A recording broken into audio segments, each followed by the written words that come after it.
Mayward, Mayward, Mayward.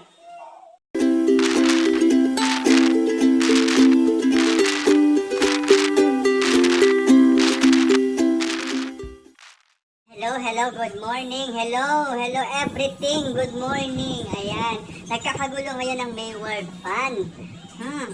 Apay, bakit? Ha?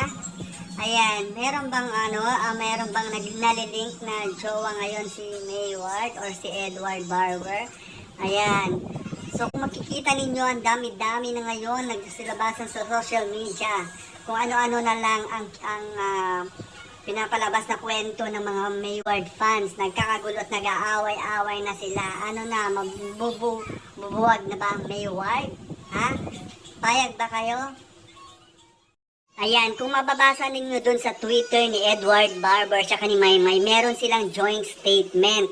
Ang sabi dito na, Dear Mayward family, sa loob po ng 3 taon na nandito ang Mayward, nakita nyo po at narinig nyo mula mismo sa amin dalawa ang tunay na nararamdaman namin para sa isa't isa.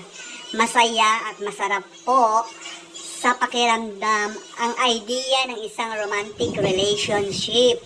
But as we go along our journey, we realize na hindi basta-basta lang to get into a relationship. Sana po ay maintindihan niyo po kami. Patuloy namin inaalagaan ang isa't isa at ang relasyon namin bilang magkaibigan.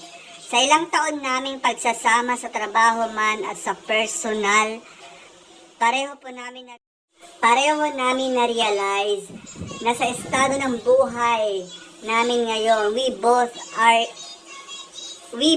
still very young and there is so much more we still want to achieve in our lives.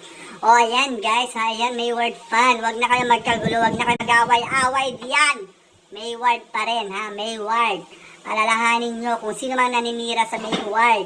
Ha, yan yung mga basher. Ha? Mayward pa rin tayo ha. Sila ang tunay na partner ha. O, sila pa rin magkatrabaho, wala nang iba. Alalahanin nyo ha, Mayward fan tayo ha. Kung ano man mag-away-away sila, naku po, Mayward ha. Go lang Dodong, go lang Maymay ha. Sige na, bye-bye, Mayward, Mayward, Mayward.